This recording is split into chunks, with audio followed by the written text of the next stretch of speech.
അപ്പൊ നമ്മൾ എവിടെയാ പറഞ്ഞു നിർത്തിയത്? അതിന് നമ്മൾ തുടങ്ങിയില്ലല്ലോ. എന്നാ തുടങ്ങി കളയാം. ഉർവശിയുടെ മനസ്സിൽ ഇപ്പോൾ നിറഞ്ഞു നിൽക്കുന്ന വികാരം എന്താണ്?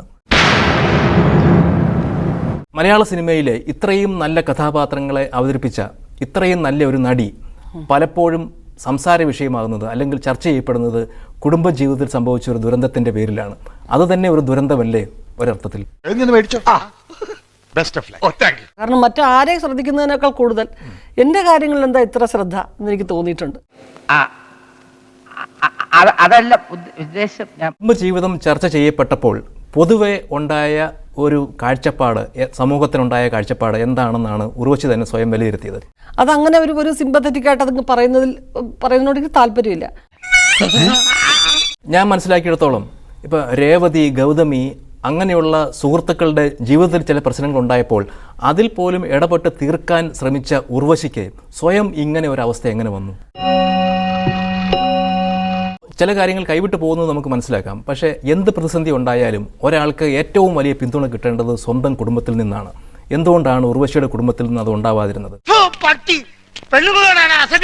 ഒരു കാരണവും ഇല്ലാതെ ഇത് പറഞ്ഞത് തന്നെ വീണ്ടും വീണ്ടും വീണ്ടും വീണ്ടും ആവർത്തിച്ച് പറഞ്ഞുകൊണ്ട് വെറുതെ ഇത് നീട്ടിക്കൊണ്ട് പോകണത് എനിക്കതുകൊണ്ട് ബുദ്ധിമുട്ടൊന്നുമില്ല. കാരണം ഇതൊരു നിയോഗമാണ്, നമ്മൾ ഇത് അനുഭവിച്ചേ പറ്റൂ.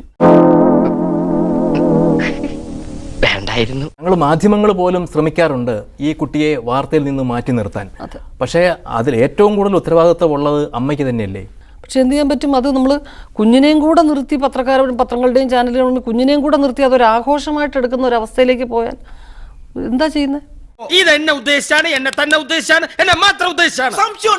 അത് ഒരു സാധാരണ കുഞ്ഞായിട്ട് അത് വളരണം, അങ്ങനെയായിരുന്നു ആഗ്രഹം. പക്ഷെ അതിനെ വെച്ച് തന്നെ നമ്മൾ ആഘോഷിക്കാന്ന് വെച്ചാൽ എന്ത് ചെയ്യാൻ പറ്റും? അത്ര പെട്ടെന്ന് മനസ്സിലാക്കിയെടുക്കാനുള്ള ബുദ്ധി അതിനുണ്ടോടാ? സംഭവിച്ചതെല്ലാം സംഭവിച്ചു പോയി, അതേക്കുറിച്ച് ഒന്നും ചെയ്യാൻ കഴിയില്ല. തിരിഞ്ഞു നോക്കുമ്പോൾ നമ്മുടെ ഭാഗത്തുനിന്ന് തിരുത്താവുന്നതായി എന്തുണ്ട് എന്നാണ് തോന്നുന്നത്. ഈ പ്രശ്നങ്ങളൊക്കെ ഉണ്ടായതിനു ശേഷം ഉർവശിയെക്കുറിച്ച് ഒരുപാട് അപവാദങ്ങൾ പ്രചരിച്ചു. ബോധത്തിലല്ല എന്നുവരെ പ്രചരിച്ചു. ആവശ്യമില്ലാത്ത ചോദ്യങ്ങൾ ചോദിക്കരുത്. ഇങ്ങനെ വിളിച്ചു പറയുന്ന കാര്യങ്ങൾ അതിൻ്റെ അത്രക്കുള്ള ഇമ്പോർട്ടൻസ് മാത്രമേ കൊടുക്കൂ, അത് അത്രക്കുള്ള പ്രാധാന്യം കൊടുക്കും. കാരണം മറ്റൊന്നും പറയാനില്ലാത്തതുകൊണ്ട് എന്തെങ്കിലും അങ്ങ് വിളിച്ച് പറയുക എന്നുള്ളത്. അങ്ങനെ ഈ സമ്മർദ്ദം കൂടി വന്നപ്പോൾ അതിൽ നിന്ന് രക്ഷ നേടാനായി നമ്മൾ എന്തെങ്കിലും മാർഗം കണ്ടെത്തിയോ എന്നാണ്. കരണക്കുറ്റി നോക്കി ഒന്ന് പൊട്ടിക്കാൻ ആദ്യം എനിക്ക് തോന്നിയത്. പിന്നെ ഞാൻ ആലോചിച്ചു, അത് വേണ്ട. ഒരുപക്ഷെ നമുക്ക് അസൗകര്യമാകുന്നത് കൊണ്ടാവുമോ ഈ ചോദ്യം അനാവശ്യമാണെന്ന് തോന്നുന്നത്?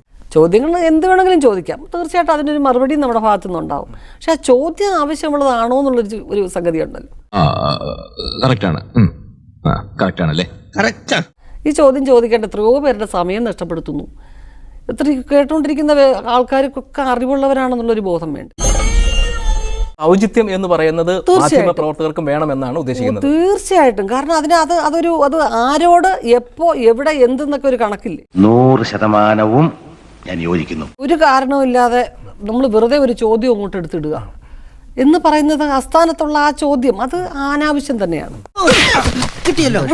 വെറുതെ ഒരാളിനോട് യാതൊരു തരത്തിലുള്ള ഒരു പ്രചോദനവും ഇല്ലാതെ ചുമ്മാതെ കുറെ ചോദ്യങ്ങൾ നമ്മളങ്ങ് ചോദിക്കുക എന്ന് പറഞ്ഞു കഴിയുമ്പോൾ അത് ആ ചോദ്യം ചോദിക്കുന്ന വ്യക്തിക്ക് അതിന്റെ ഒരു സാമാന്യ മര്യാദയെ കുറിച്ച് അറിയണ്ടേ? എന്റെ ജീവിതത്തിൽ ഞാൻ ഇങ്ങനെ ചമ്മിട്ടില്ല. എന്തോ അല്ല, എന്റെ അമ്മായി നമ്മുടെ മുമ്പിൽ ഒഴിച്ചു. എന്നെ തൊഴിൽ പോയില്ലേ? കിട്ടേണ്ടതൊക്കെ കിട്ടിയല്ലോ, സമാധാനമായല്ലോ. ഇനി സ്വസ്ഥമായിട്ട് വണ്ടി റോഡിൽ പോട്ടെ.